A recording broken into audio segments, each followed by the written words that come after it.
Nous ne voulons plus nous inscrire dans cette diplomatie mensongère. Nous avons, dans une interview, parlé du régime ivoirien. Certains Burkinabés sont montés sur leurs chevaux et critiqués. Je le dis, j'insiste et je persiste.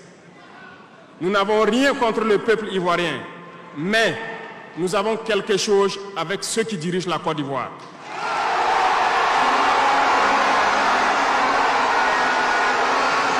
Nous le disons et nous le répétons encore.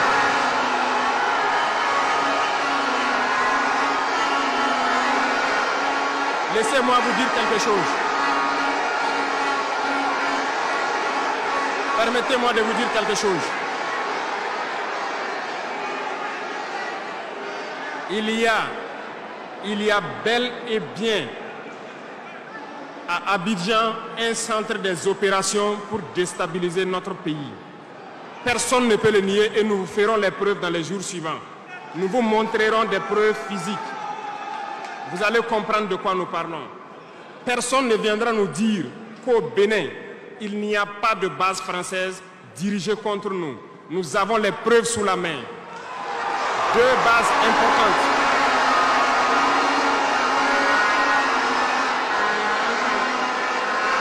Nul ne peut le contester. Et je les mets au défi. Et nous n'avons rien contre le peuple béninois. Là, nous avons un problème avec la politique des dirigeants béninois. Et nous le disons haut et fort encore. Dans cette diplomatie, nous avons décidé de dire la vérité. Il y a bel et bien 2 bases. Une vers Kandi et l'autre en allant vers Porga ou je ne sais pas quelle localité. Des pistes ont été réaménagées à plus de 3000 mètres de long. Des avions atterrissent. Les gens équipent et forment les terroristes là-bas. Nous avons des enregistrements audio d'agents français au Bénin là-bas qui se jouent le centre des opérations des terroristes. Ils montent les opérations avec eux. Ils les aident à se soigner. Ils font tout ce qu'il y a là-bas.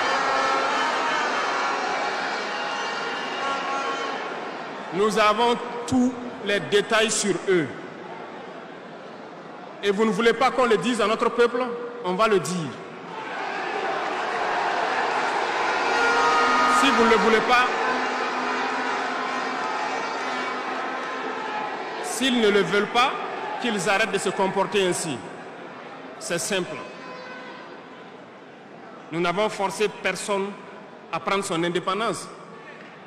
Si vous décidez de rester dans votre situation, mais ne prenez pas vos pays pour en faire des bases arrêts parce que ce sont vos populations qui vont en souffrir après. Et ce n'est pas une bonne politique. Nous le disons par expérience et je le répète toujours. Le Burkina a été une base arrière pour déstabiliser certains pays. Et ce n'est pas bien. Le Burkina a été une base arrière à un moment donné pour les terroristes ici. Voilà le prix que nous payons. Donc, pour prévenir les peuples de ces pays dont je parle, doivent parler à leurs dirigeants et qu'ils arrêtent cette politique parce que ça ne les arrange pas du tout.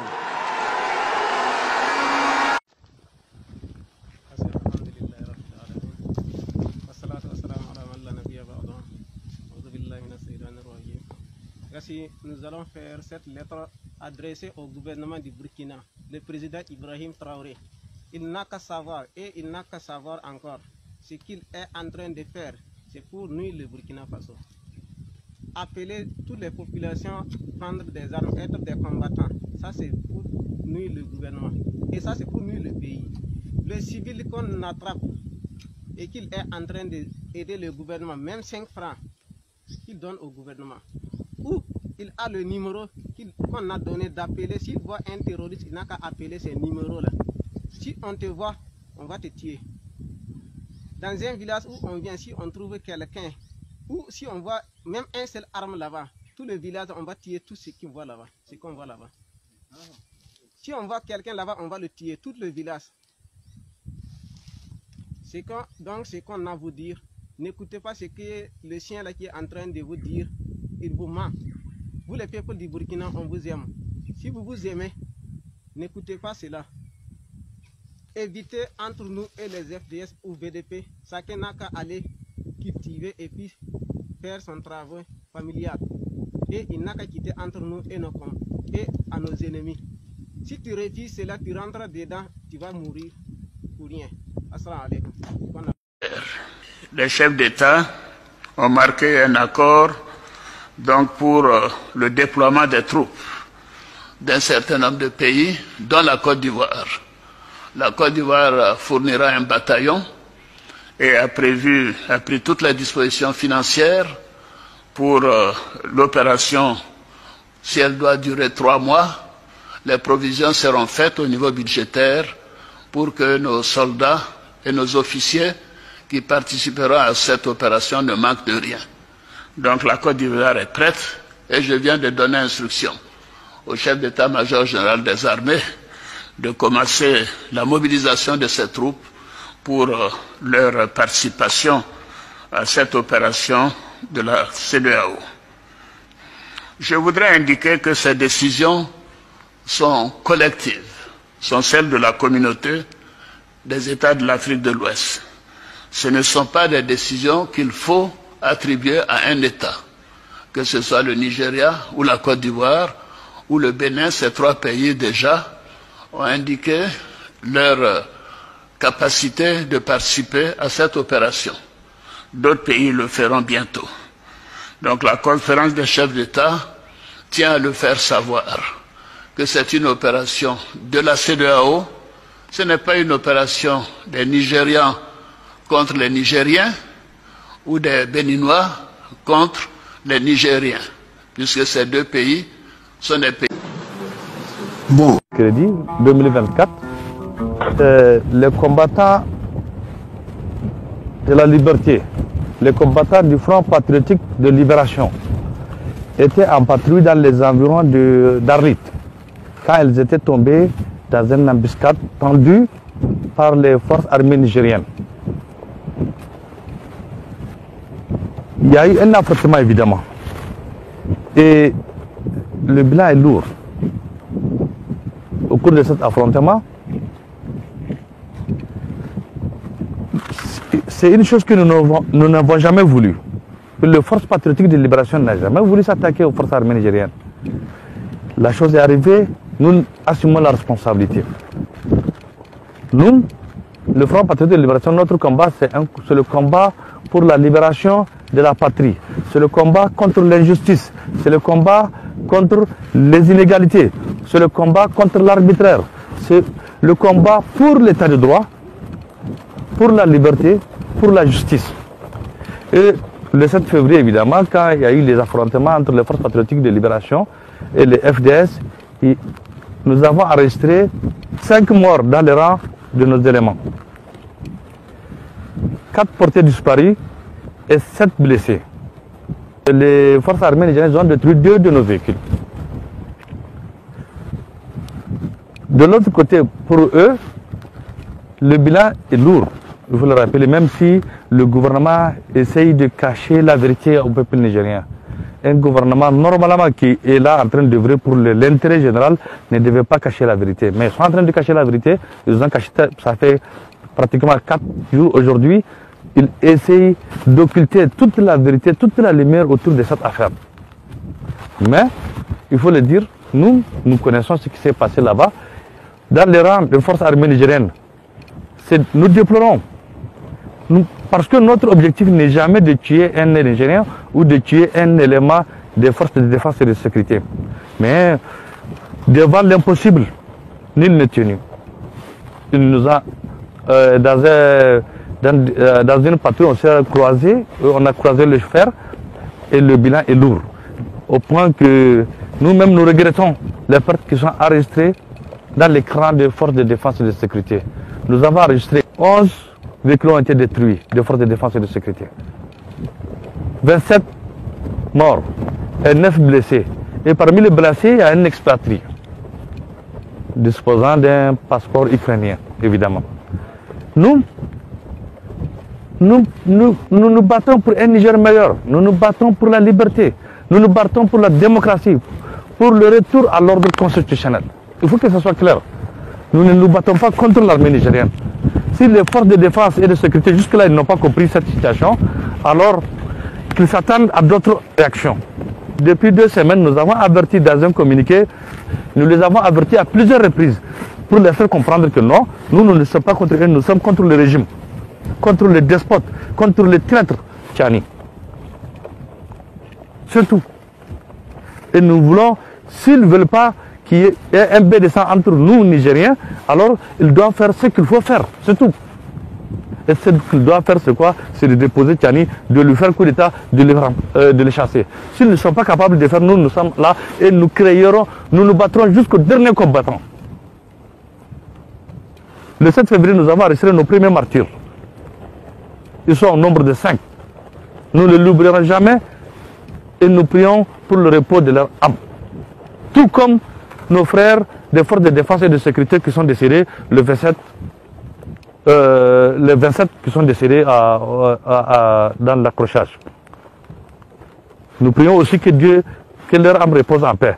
Parce que dans tous les cas, nous savons que nous luttons pour la démocratie, nous luttons pour la vérité, nous luttons pour l'état de droit et le retour à l'ordre constitutionnel. Et tout ce qui les lie, les Nigériens, c'est seulement la Constitution. Et quand quelqu'un, parce qu'il dispose des armes, il est capable il pense que faire un coup d'État et venir au pouvoir, alors nous-mêmes nous disposons des armes et nous pouvons essayer.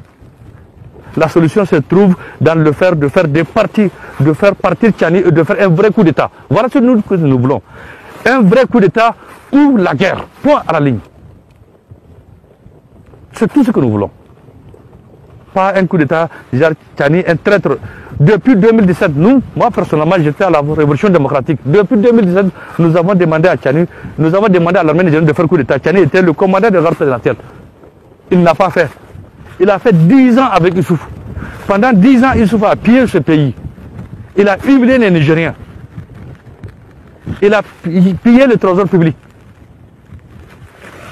Ce que Issoufou a fait au Nigériens ou au Niger, personne n'a fait. Aucun leader n'a fait au Niger.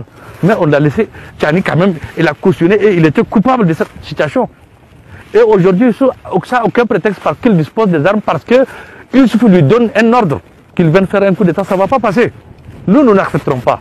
Et nous ferons tout pour que ce coup d'État échoue. Il faudrait que ce soit très clair.